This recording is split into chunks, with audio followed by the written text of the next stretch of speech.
पंतप्रधान पदाची शपथ घेत आहेत। मोदींबरोबर महाराष्ट्रातनं कोण कोण शपथ घेणार आहे, मंत्रिपदाची माळ नेमकी कोणाच्या गळ्यात पडणार आहे, पाहूया एनडीटीव्ही मराठीचा स्पेशल रिपोर्ट। नरेंद्र मोदी और अब इस वक्त प्रधानमंत्री पद के लिए तीसरी बार चुने गए हमारे आदरणीय नेता माननीय प्रधानमंत्री मोदी जी का जोरदार स्वागत। मुहूर्त ठरलाय, पाहुणे येऊ लागलेत, तयारी पूर्ण झाली आहे आणि आता नावही ठरली आहेत। महाराष्ट्रातून कुणाच्या गळ्यात पडणार मंत्रिपदाची माळ या प्रश्नाचं उत्तर आहे नितीन गडकरी, पीयूष गोयल, प्रफुल्ल पटेल आणि प्रतापराव जाधव। देशभरातले रस्ते ज्यांनी प्रशस्त केले त्या नितीन गडकरींचा मंत्रिपदाचा मार्ग प्रशस्त झाला, तो अर्थातच गडकरींच्या कामामुळेच। गेल्या 9 वर्षांपासून गडकरी रस्ते वाहतूक मंत्री आहे आणि त्यांनी देशातल्या वाहतुकीचा चेहरा मोहराच बदलून टाकलाय।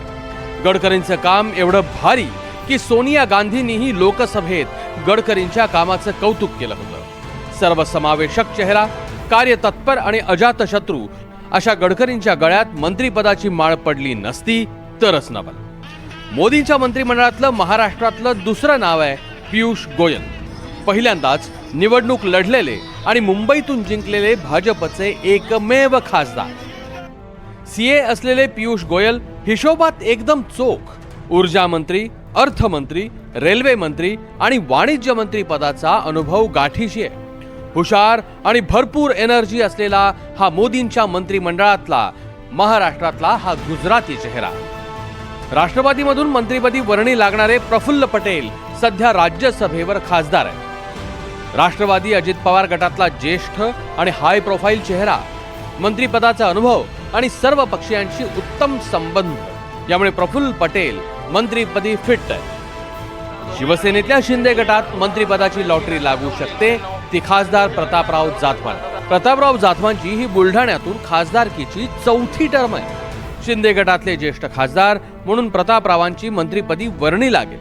श्रीरंग बारणेंना प्रतोदपद आणि श्रीकांत शिंदेंची लोकसभेच्या गटनेतेपदी वर्णी लागली आहे। त्यामुळे आता प्रतापराव जाधवांचा मंत्रिपद देऊन एकनाथ शिंदे सन्मान करणार आहेत। महाराष्ट्रातून भाजपचे 2 तर शिंदे शिवसेनेला 1 आणि दादांच्या राष्ट्रवादीला 1 अशी मंत्रिपद मिळणार आहेत। मुंबईला 1 मंत्रिपद मिळणार आहे तर विदर्भाला 3 मंत्रिपद मिळत आहेत। विदर्भाचा अनुशेष मोदींच्या मंत्रिमंडळात तरी भरून निघालाय। रौनक कुकडे, एनडीटीव्ही मराठी, नवी दिल्ली।